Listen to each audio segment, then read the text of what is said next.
Shelley propped herself up on her elbow to watch his naked body walk into the bathroom. Frankly, his perfectly pumped-up muscles and elastic buttocks were really worthy of attention. Broad shoulders covered with well-developed muscles, long legs with strong calves. The narrow waist seemed too small to support his powerful top. He seemed to feel her gaze because he turned around and winked at her. She responded with a smile as the door closed and the sound of the shower wafted into the room. She rolled onto her stomach and thought about the feelings that were just beginning to fade. It all seemed like a dream that she had just experienced. It was impossible for it to be real, but it was real, and that was the problem. Shelley Spaulding, 36 years old, wife and mother, was only now beginning to realize what she had done. For the first time in her 15-year marriage, she cheated on her husband Jerry Spaulding. She betrayed him, her daughter Tracy, and the sanctity of the wonderful family they shared, and she did it without thinking. Still, as the thought of what she had done entered her passion-clouded mind, she began to tremble. Her hands suddenly became cold. Her mouth suddenly went dry. Her body, which until now had been the property of her husband and his alone, was no longer relaxed. Now she felt the need to get up, get dressed, and leave. Panic began to take over and forced her to move. She slid off the bed, frantically searched for her underwear, and put them on. Then the same with the skirt and blouse, and finally with the shoes. She stood up, searched, and found her purse and jacket. She grabbed them, rushed to the door, and pulled it open just as the sound of the shower stopped. She walked out and closed the door without making a sound that could attract his attention. She quickly walked down the hallway and up the steps to the first floor and into the lobby. She looked around carefully and saw no one. She walked through the door and stepped forward, not looking left or right. She got into a taxi, which took her back to her car, and then drove away. The dark blue Cadillac Escalade that Jerry had bought her for her 15th wedding anniversary drove her in soft, luxurious silence to the large house on Scotland Drive in the very wealthy section of Scottsdale, Arizona, which was her home. She pulled into the driveway, waited for the garage door to open, and pulled inside. She turned off the ignition and sat down, letting her heart stop beating and the sweat dry on her face. The tick, tick, tick of the cooling engine broke the silence, but did not ease the pain in my stomach. She felt bad. A twisting pain shot through her stomach. She sat still, waiting for it to pass so she could regain some sense of control. She got out of the car and went inside to find the house quiet and empty. Her daughter Tracy wasn't home yet because she had cheerleading practice that evening. Jerry was not supposed to return home until the day after tomorrow. Both facts were known to her when she agreed to meet Reed Cunningham at the hotel that afternoon. She knew that no one was waiting for her, and there was no one to lie to. She was free to do just that, betray everyone who trusted her. Shelley walked into the large, open great room and sank into one of the soft leather chairs facing the fireplace that took up the entire south wall. The stone-clad wall rose 2 stories and disappeared into a beamed and vaulted ceiling 20 feet high. This appeared as one of the articles in a recent issue of House Beautiful. Their home was considered one of the most beautiful in Scottsdale. The architecture was praised as innovative and inspiring. However, none of this registered in her mind as she stared at the now dark 90-inch flat-screen TV located in the center of the entertainment center on either side of the fireplace. Shelley worked as a secretary for Walter Kincaid, a candidate for the U.S. Senate from Arizona. She had been volunteering to nominate him for the past 5 months, and 2 months ago she met Reed Cunningham at one of the many fundraising events she held. He was very charming, very handsome, and did not hide the fact that he wanted to seduce her. She knew it, found it funny at first, and then found it stimulating. She couldn't answer why, and it bothered her.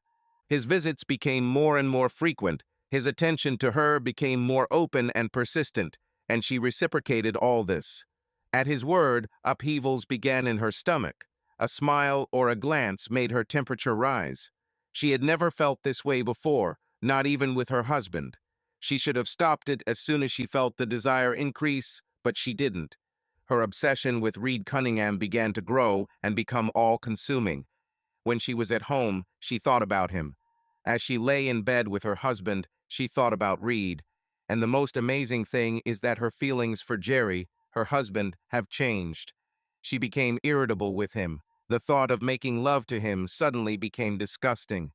The man she loved, and who had been her only person for most of her adult life, suddenly became a stranger to her. She barely recognized him when she looked at him. Instead of the love she should have felt, she only felt an emptiness that only Reed could fill. All she knew was that she was dangerously close to agreeing to his offer to meet him outside of the campaign. This danger came true today when she said yes. What happened today was still a mystery to her. She was answering the phone when he entered. She smiled at him, and he came over to talk to her after speaking briefly with a few of the PR staff. She took a break, and they went outside to get some fresh air. Reed did his usual thing, running his hand through her hair and touching her cheek, and for some reason something inside her turned, and she couldn't say no anymore. She followed him into his car and back to his hotel. Once in his room, she forgot about Jerry and Tracy as his hands began to work miracles. They met several more times that day before she got up, got dressed, and went home. It was almost 5:30 when the slam of the door brought her back to the present, which meant Tracy was home. She sighed, rose from her chair, and became a mother again. She felt a pang at the thought, but then forgot when Tracy started telling her about her day and the new guy who asked her out. She was already deep into her story when Shelley began taking things out of the freezer to prepare a late dinner. Shelley busily prepared dinner. Her thoughts were on something else, while her daughter talked and talked. Fortunately, Tracy did not pay attention to her mother, and did not notice that sometimes her words fell on deaf ears. The two of them sat at the table and just talked while they ate the simple dinner she had prepared. It was nice, she thought, to spend time with Tracy while they chatted about things that concerned only them. She watched her daughter and felt the love she had for her flower. She loved her daughter and her life. She loved what they shared and the adventures her daughter had. Then she thought about Jerry and how he had worked so hard to provide these things for everyone, and the thought brought a flash of pain and instant regret for what she had done that day. But then her thoughts filled with Reed Cunningham's face, and all the guilt disappeared. The daughter's words also disappeared. Tracy didn't notice the sudden change in her mother, or the silence that followed until she fell silent, waiting for her mother to return with some comment about her story about Jason, with whom she was in love at that moment. But she looked up and saw her mother looking out the window, her mind clearly elsewhere. Offended, Tracy stood up, took the plate to the sink, and left the kitchen. Her mother barely noticed, and it hurt Tracy more than she could imagine. But on the other hand, her mother had been acting like this for months now, and she was starting to worry. She decided to wait until her father came home and then talk to him. He would have known what to do. After all, he was dead and could fix everything. Jerry Spaulding was one of those rare young men who discovered a very important secret while still in high school. He attended many talks at the high school gymnasium about getting an education, finding a good job, working hard, and having a career. You had to impress those above you so that you, in turn, could advance forward. He listened to every word, but did not believe any of them. He didn't want to impress those above him. Yes, he wanted to work, but not for others. His attitude was completely different. Jerry knew what he wanted to do. He wanted to get rich working for the most important man in the world, myself. Instead of going to college and getting a trade after high school, Jerry went to the library and took a self-help class. There he learned how to buy and sell real estate and do it in a way that required little money but had the potential to make a lot. He read, studied, researched more, and then decided to give it his best shot. He found an old duplex that someone wanted to sell because it was depreciating at almost zero. They wanted to sell him at a good price, and Jerry decided to make his first deal. He lived at home with his father. His mother died of cancer when he was 15, and Jerry and his father found a way to adjust to life as a couple. Although he was 18 and could negotiate contracts, he had no credit history, so he had to ask his father to guarantee him. His father was a very smart man and understood exactly what his son was up to. He fully approved of it and pledged it with minimal resistance. He looked after his son, but very soon he saw that Jerry knew what he was doing. Less than 2 months later, Jerry resold the property for a handsome profit. He paid off the loan, quickly found 2 more properties, and did the same.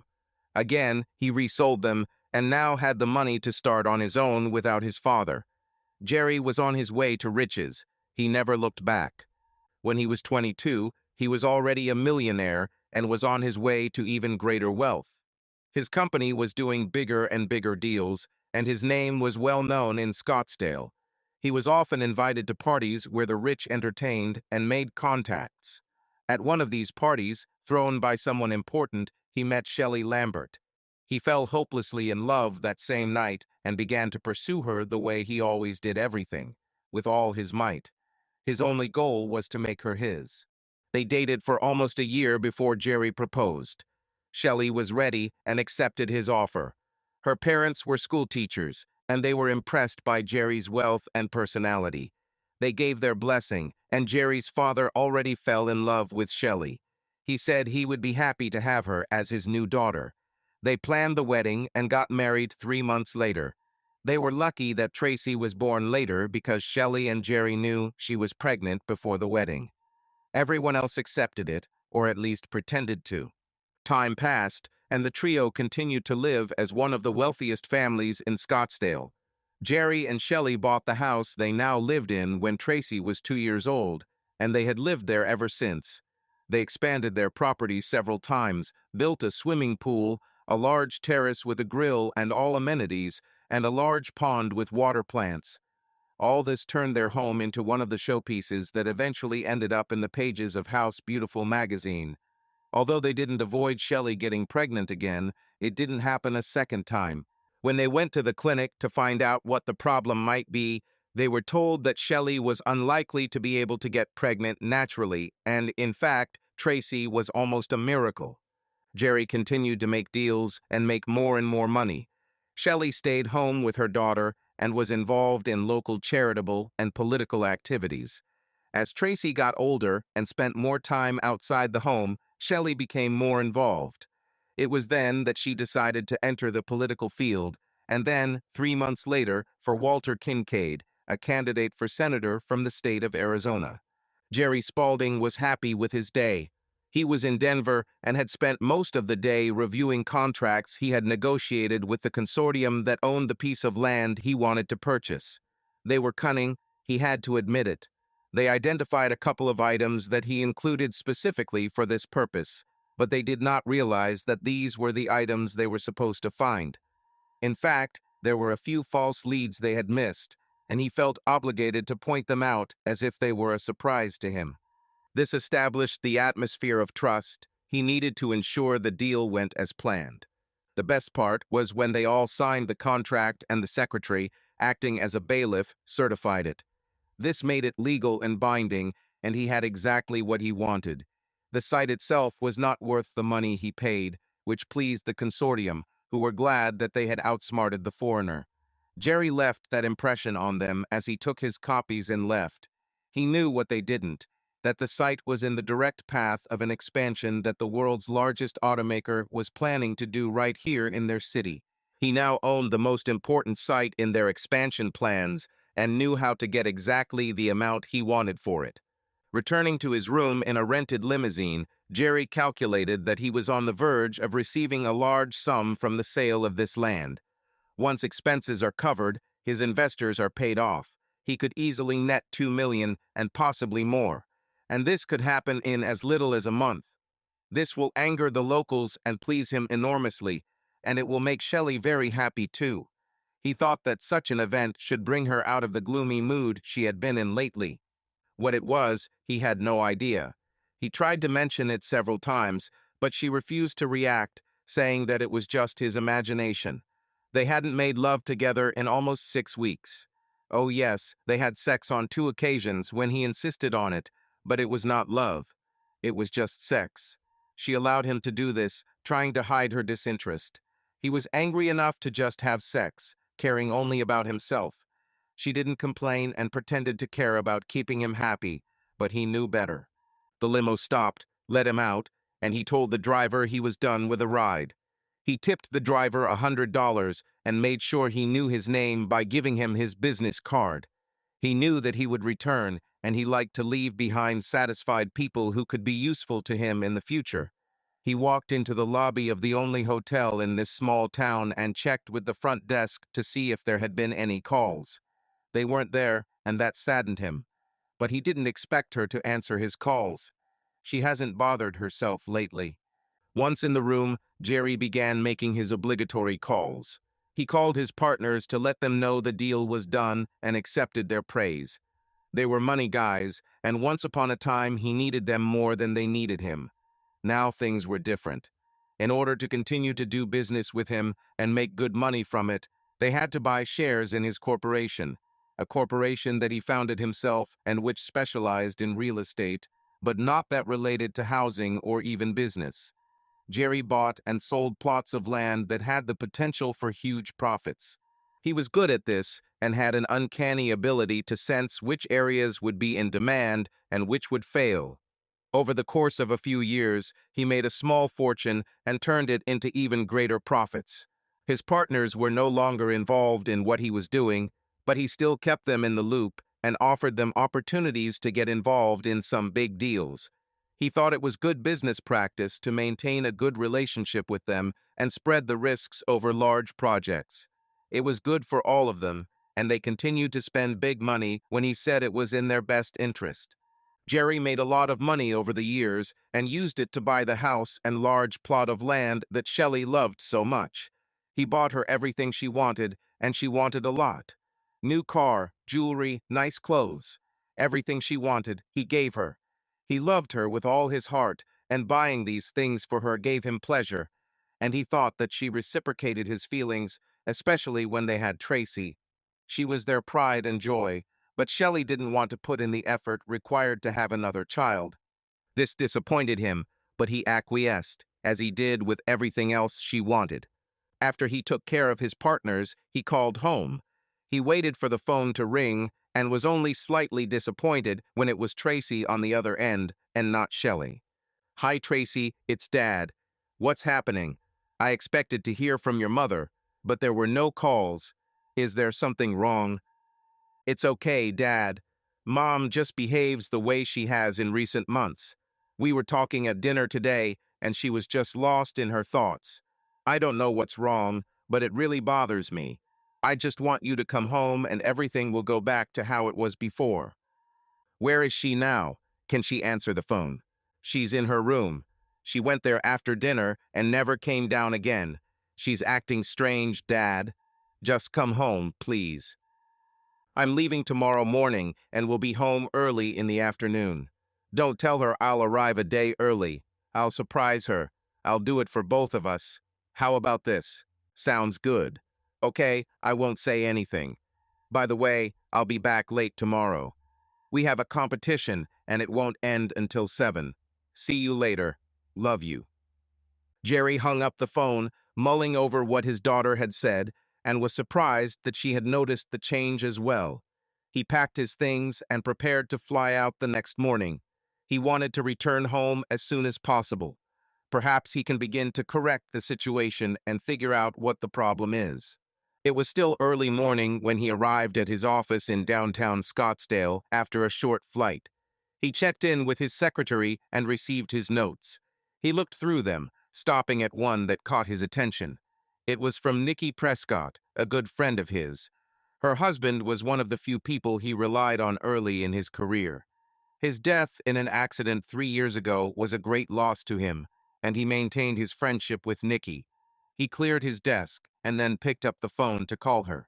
When she responded, he spoke calmly to her for a few minutes, updating each other on current events, and then asked how he could help her. Her answer surprised and confused him. "Listen, Jerry, you know I love you to death, and I really like Shelley. But I have to tell you that I'm worried. There's something going on between Shelley and this man, Reed Cunningham. He's a major donor to Walt's campaign and has a pretty shady past. I was at headquarters and saw them together. There's something going on there, and it's not good." Jerry listened, the words causing a sinking feeling in his stomach. He knew that she also supported Walter Kincaid, the very man his wife worked for. These words, coming at a time when both he and his daughter noticed that something strange was happening to Shelley, were too much to be just a coincidence. "What did you see, Nikki? Is there something inappropriate?" Hoping she would say no, he waited. "Well, yesterday they left together without saying a word to anyone. They left in his car, and her car was still in the parking lot an hour later. And today they are both gone." She had never missed a Thursday before. Walt always discusses the next week's plan on Thursdays, so none of us want to miss out. "Sounds pretty bad, doesn't it? I guess I'll have to look into this." "I'm sorry I had to tell you this, Jerry, but I care about you very much. You and Tracy don't deserve this. You have always been there for me, and I want to return the same. I pray it turns out to be nothing." They talked for a few more minutes before Jerry hung up. It took all of his self-control not to hang up the phone and drive home to confront his wife. But he knew that he must first devise a plan to find out the truth. Direct confrontation was not the best course of action, especially with a cheating wife. She would lie to cover up her actions and have no problem doing so. He needed proof, if there was any. Shelley woke up at the usual time and made sure Tracy was up and getting ready for school. She had gone to bed very early last night, her thoughts a tangled mess, intertwined between her husband and Reed Cunningham. She couldn't stop her mind from flashing back to the afternoon with Reed. She knew it was wrong, and her guilt was strong, but when she remembered his eyes, his lips, that magnificent muscular figure, the guilt receded into the background, and her thoughts about Jerry faded. However, then she would remember her husband, and the guilt would arise again. He was the man she loved, there was no doubt about it. Jerry was her rock, her love, and her future. He was her husband and Tracy's father, and nothing was going to change that. And she did worry that her actions might jeopardize their marriage, but she wasn't sure why she couldn't stop thinking about Reed. What was it about him that attracted her thoughts? Tracy was in a bad mood this morning when she put 2 slices of bread in the toaster, poured herself a glass of chocolate milk, buttered the toast, and sprinkled it liberally with cinnamon and sugar. She sat gloomily at the table and ate, not reacting to her mother's attempts to talk. Shelley tried several times to start a conversation, but eventually gave up. Her daughter's despair did not cause her alarm. She watched her daughter leave for the bus and felt some relief to see her leave. She needed some time alone to clear her thoughts. Jerry was to return home tomorrow, and then she could try again to become the wife he expected to see. She knew she hadn't been like this lately. Jerry's plane landed at the airport and taxied to the gate as Shelley got dressed for the day. An hour later, she stood at the sink, dressed and ready to go to a meeting at Walter Kincaid's headquarters. It was a weekly planning meeting, and she never missed one. She had just finished washing a few dishes from breakfast when the doorbell rang. She went to open it, wiping her hands with a towel. She opened the door and saw Reed standing there smiling. Surprised by his sudden appearance, she stepped back, and he took this opportunity to enter and close the door behind him. He stared at her as she stared back at him, eyes wide and mouth open in surprise. He didn't say anything, but walked up to her and took her into his arms. "You look and smell great. I couldn't get you out of my head all last night, and I couldn't wait any longer this morning. I have to make love to you again." Shelley was torn by conflicting feelings. Jerry was coming home tomorrow, and she had to fight to get back to what they had, to make their marriage meaningful again. She also felt a growing hot feeling in her stomach from the contact with Reed. His pull was overwhelming, and she knew she was falling too fast. She only had one chance to say no, and that was that moment. "Please, Reed, do not do that. Please don't do this." She tried to resist, but even for herself, her words sounded without conviction, and her movements were more like an attempt at seduction. While Jerry was talking to Nikki Prentice, Shelley and Reed had just begun to betray Jerry again. Jerry was finishing his plans as Reed walked out of Shelley and Spaulding's house. He knew what he was going to do. Jerry drove home, putting his plans into action. He decided that he would not say anything to Shelley until he had a good reason to do so. He remembered his promise to his daughter and bought flowers and Chinese food for dinner. This was enough to calm her down. Something unusual, something a loving husband would do for his beloved wife. So much for pretending. Shelley was home and sitting on the back porch, holding a cold drink in one hand and a magazine in the other. Jerry stood at the window, watching her. He still found her beautiful, almost more than when he married her. She had long blonde hair, worn straight, with short bangs and pulled back behind one ear. Her eyes were that light shade of blue that he found stunning. She gained a little weight, but it only benefited her. Her curves were quite impressive, and he noticed it. He reflected on their lives up to this point, and he had no idea why it had started to change so dramatically in such a short time. Until the last 3 months, their life had been normal, often predictable, but sometimes spontaneous and always fun. Tracy was the joy of their lives, and both took part in her activities whenever possible. Jerry worked a lot, but was always home on weekends and most evenings. He took Shelley with him on trips whenever possible. Then the changes began. Shelley became quiet, more tense, unusually irritable over little things, and their sex life came to a screeching halt. Except for the 2 times he remembered, she had been cold and distant. He did nothing to provoke it, and when he tried to discuss it, she rejected him. Now that Nikki called, everything fell into place.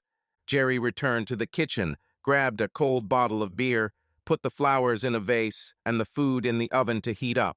It could wait until Tracy got home.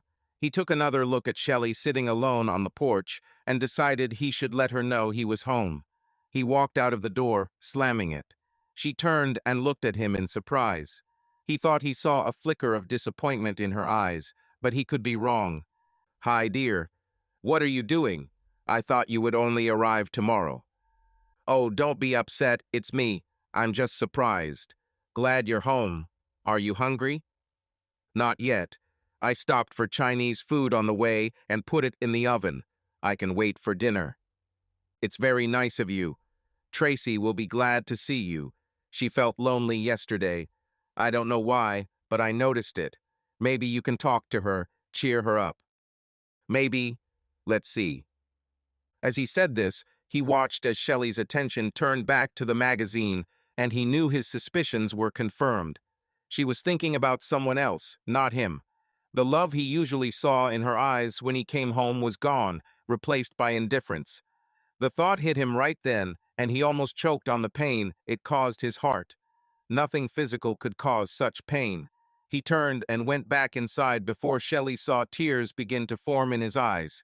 He quickly walked through the kitchen and entered his office, where he closed the door, turned the lock, and fell into a chair. Then he let the tears flow.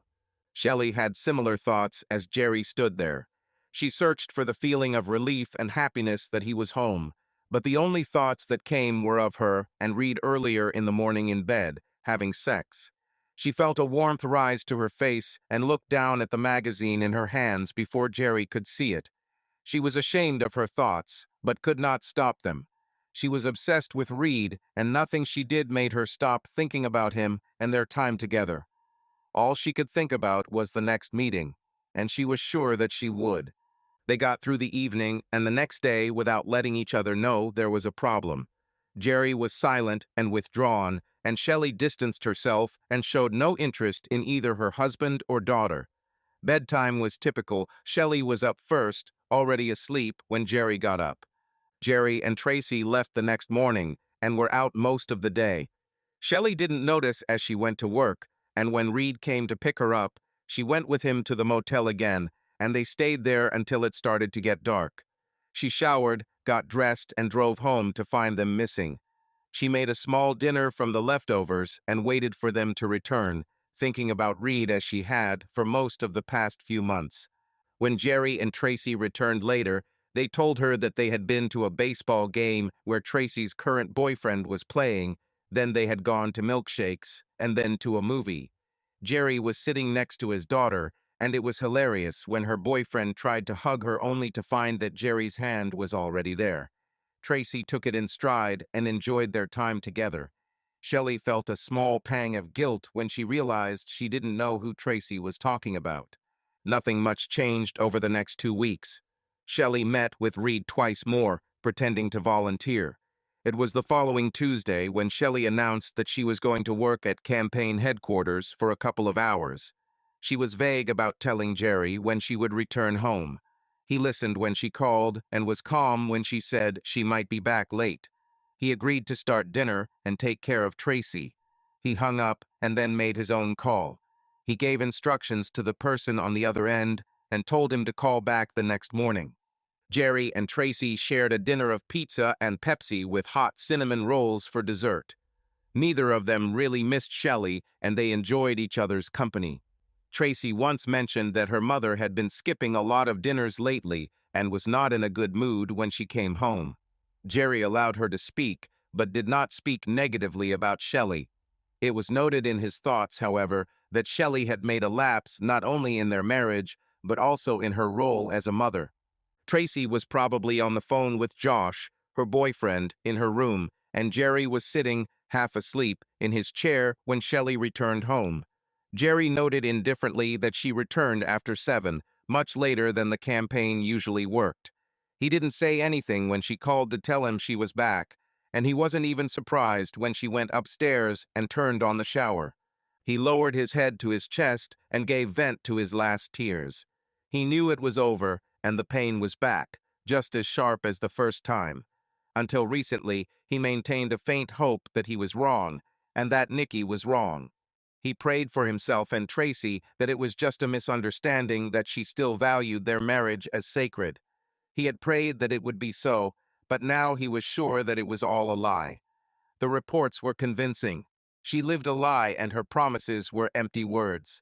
He controlled his anger and pushed it aside with the control he always prided himself on. He made a fortune for them, created a home for them, and gave them everything he could. He gave as much of himself as he could and stayed true to his promises to both. His promise to Shelley remained unbroken, and he was proud of it. The temptations and promises of others to make him happy were rejected. He had everything he wanted and needed at home. His wife and daughter were his life. Tracy would get the best he could offer to start her life. Her education was paid for, everything she needed, so she could spend her time where it was needed. He will make her wedding, when it comes, a joyful one for her, and he will make sure that she and the man she chooses get off to a good start in their lives together. This was a lot he could give her no matter what happened to him and his life. He did everything he could to make sure his promises to Tracy were kept. He was proud of this. Jerry spent the night in his office, got up early, and went to the office. He signed the final transaction documents in Denver and made sure they were properly recorded. He planned to transfer this plot as early as next month and earn $2 million from it.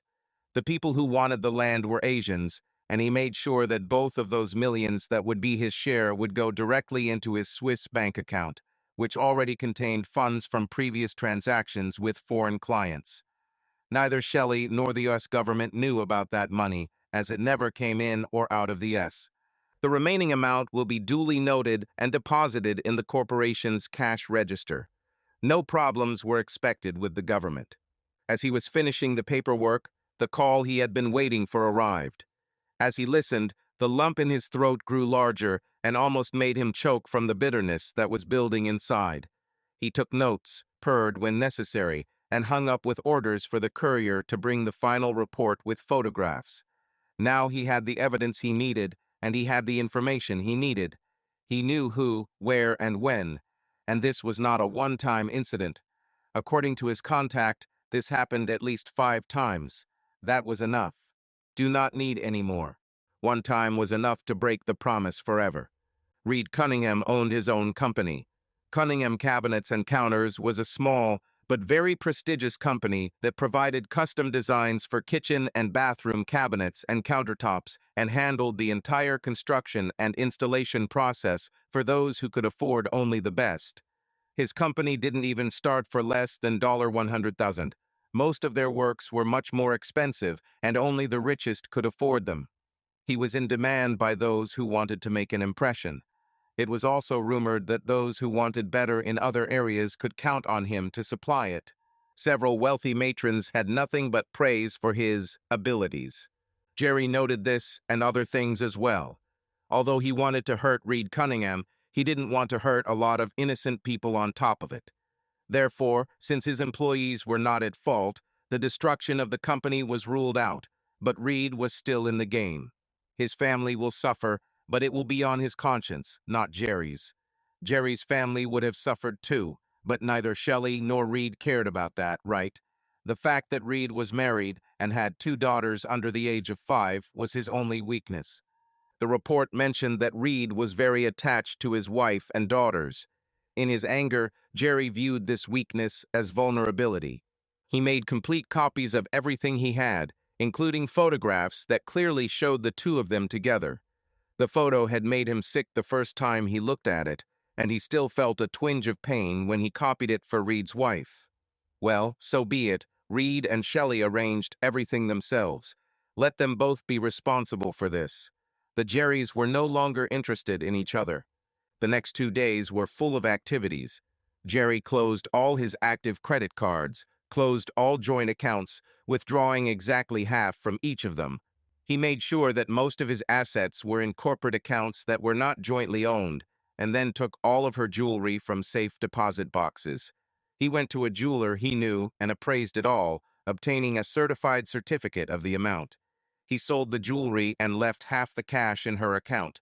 His lawyer made sure that he knew he would have to pay alimony, but he accepted it as the cost of the divorce. Her betrayal will cost him money, but she and Reed will also pay a heavy price. He stopped at the lawyer's office, signed the divorce papers, and asked that she be notified at home tomorrow at 12:15. Last but not least, he arranged for a copy of the report and photographs to be delivered to Reed Cunningham's wife for her personal acceptance at 11 o'clock tomorrow morning. He spent the last night of his marriage at home with his wife and daughter, not knowing what would happen the next day. Jerry wanted to spare Tracy the pain of divorce, but he had no way to do it. He intended to take her aside as soon as possible and tell her the truth.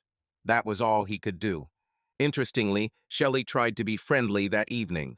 She tried to strike up a conversation with Tracy, but Tracy seemed reluctant to let her in. Jerry watched with amusement as Shelley began to get irritated. He was even more amused when Shelley started asking him about his work and what he had been up to lately. Jerry almost laughed out loud when she did this. She never asked about his work. Never in the entire time they were married. He finally laughed, and she got angry at him. He tried to become serious, but to no avail. He eventually stood up and walked out onto the patio, still laughing. He stayed outside until he could pull himself together, and then returned inside to find Tracy gone to her room. He sat down and prepared to spend another night downstairs when Shelley spoke. She seemed angry, and he suspected that she was about to do something that she thought would hurt him. Well, let him try. She didn't know what he was going to do tomorrow, and that he was no longer interested in her plans. I want to go to headquarters tomorrow. They need someone to answer phones and take messages. You do not mind, do you?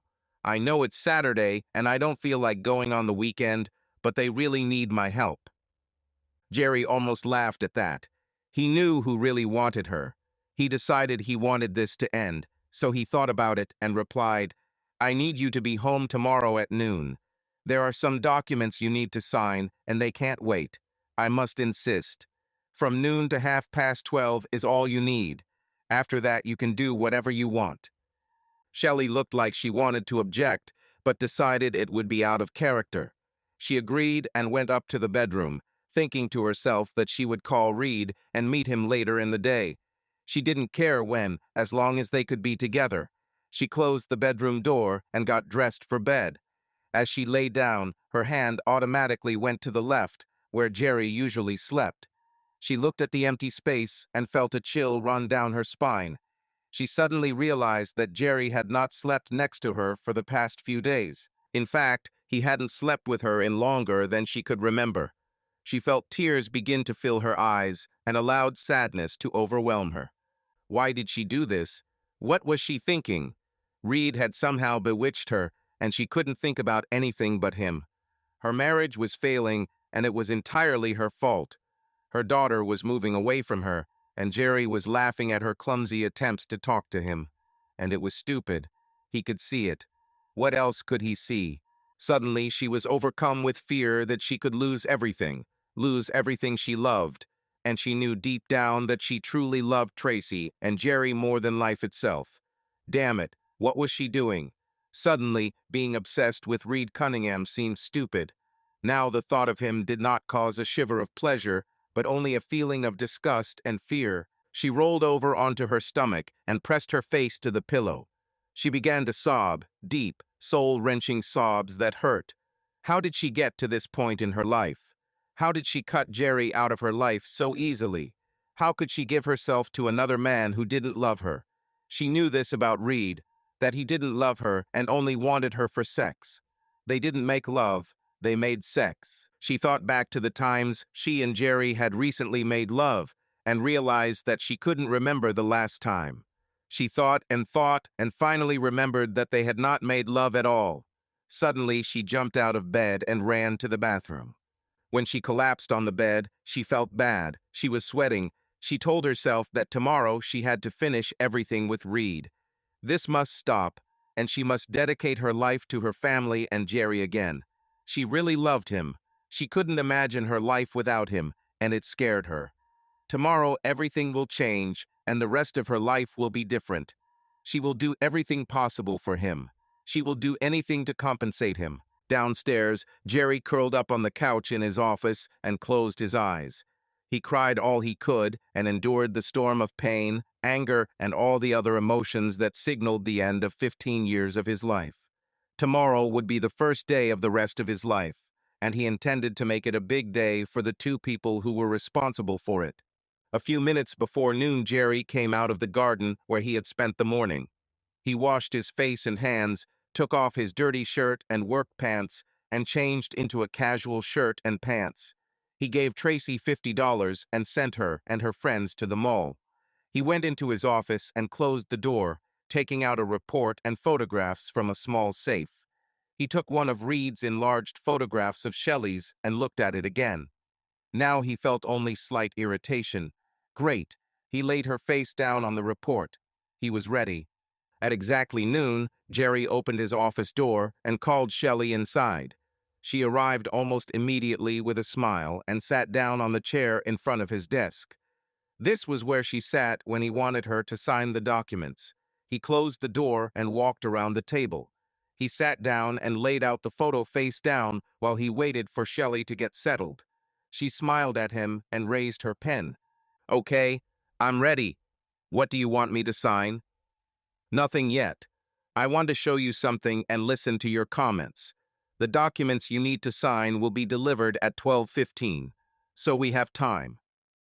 At that moment, the phone rang and Jerry picked it up. He listened for a second and hung up. It rang again and Jerry picked up again. He listened, smiled, and looked at Shelley.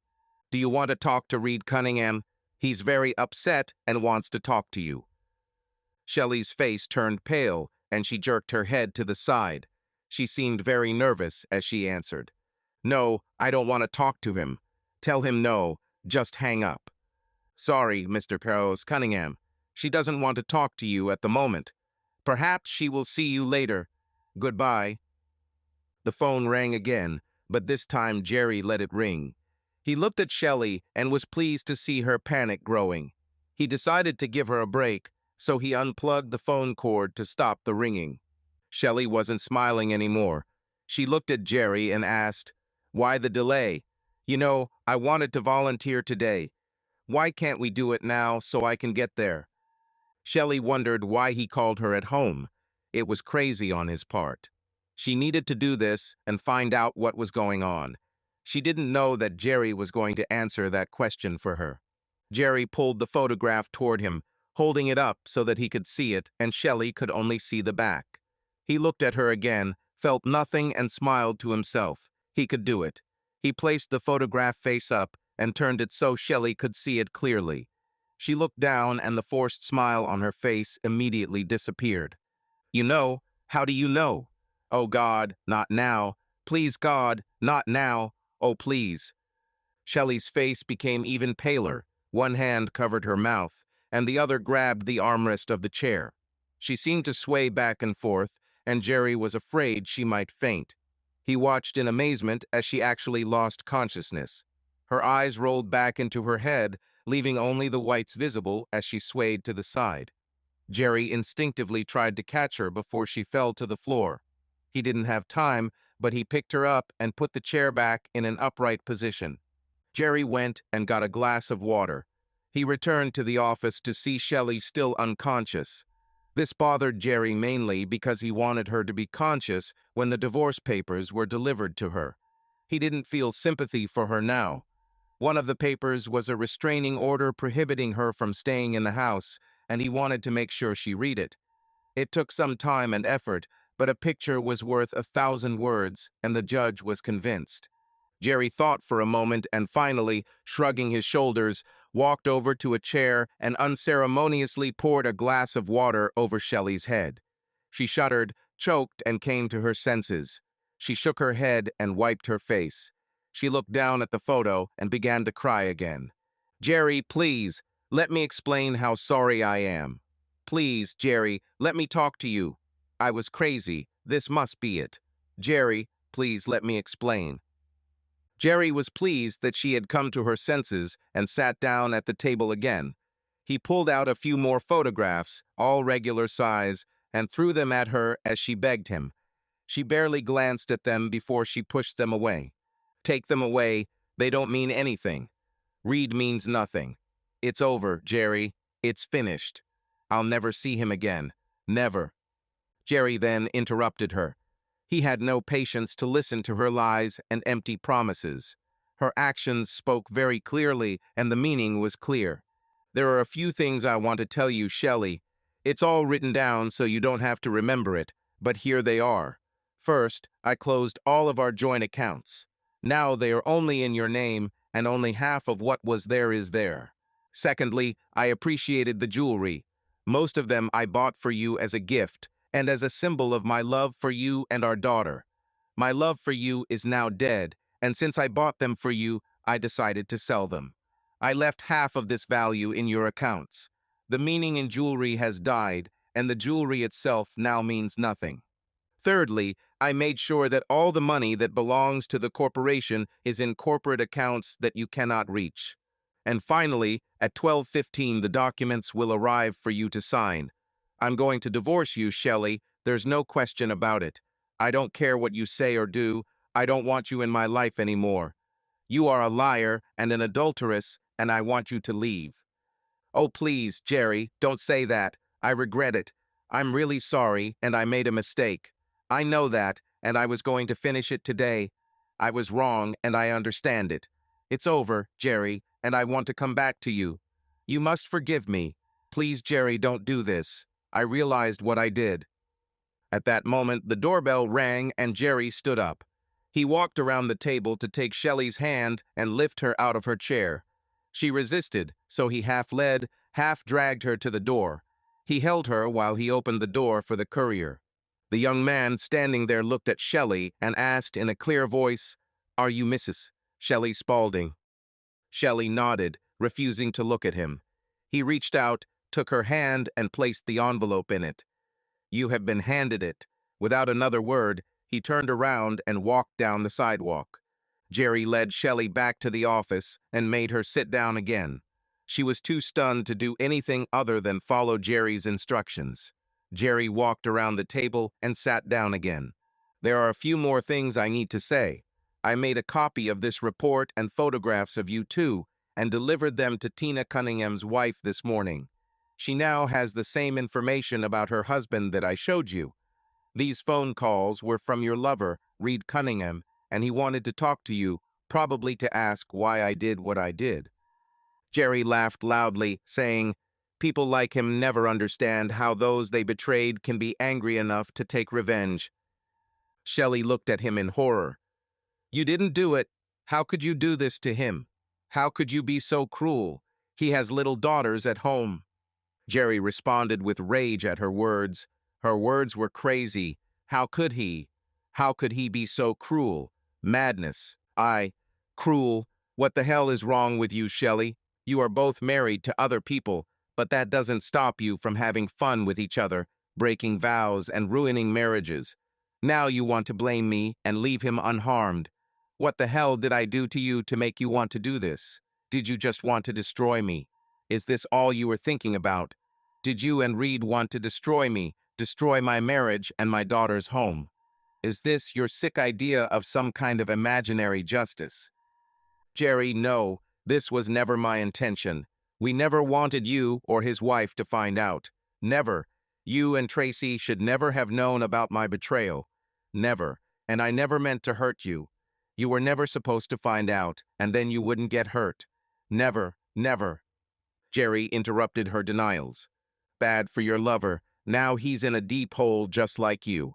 I hope it was worth it, Shelley. I tried to give you everything, and I loved you with all my heart, and I never stopped. Not until you stop it yourself. I have been patient these past months, waiting for you to return to us, but you have gone further and further. You chose him over us. Now you got what you wanted. You gave us away. That's not what I did. I didn't want this. I never fully thought about it. Jerry, please don't reject me. Please, Jerry, please. The paperwork you received contains a restraining order prohibiting you from staying here in the house. You have 12 hours to pack your things and leave. And don't worry, I'm going to tell Tracy exactly what you did, and I don't know what she'll decide to do with you. She is old enough to decide for herself who she wants to live with. It will be her choice, but I'll tell her. This is what I promise. Shelley seemed to shrink inside herself. She sat in a chair, defeated and humiliated. Jerry looked at her and found himself lacking compassion. He felt dead inside when he looked at her, and it scared him. He told himself that he would be fine once she left. He hoped it was true. Shelley, I will be gone for a while, and I expect you to leave before I return. Tracy will be taken care of, so don't worry about her as if you cared about her at all. With your behavior, it was clear that you forgot about her as well as about me and our promises. My lawyer's name is on the package you received. Find yourself a good lawyer and let them sort it out. You should be in a pretty good financial position since this is a community property state, but don't expect much. There will be alimony, and I'm not going to argue with that, but I planned my actions when I found out about you. Since you betrayed me, I wanted to make sure that I betrayed you in return. This was the only thing I did in recent months. Congratulations, you got what you deserve. We have nothing else worth talking about except goodbye. Jerry stood up, took off his wedding ring, and threw it on the floor in front of her. He kept his side of their agreement, and that was something he was proud of. He never betrayed her in any way and did everything possible to provide for her and love her, making their home safe and comfortable. She betrayed him. Jerry walked out of the house and into a future that Shelley was no longer a part of. The consequences can be cruel. Subscribe to our channel so that your love doesn't cheat on you, and go ahead and listen to the next story, because this story is nothing compared to the next one. If you're under 18, don't even think click to the next one.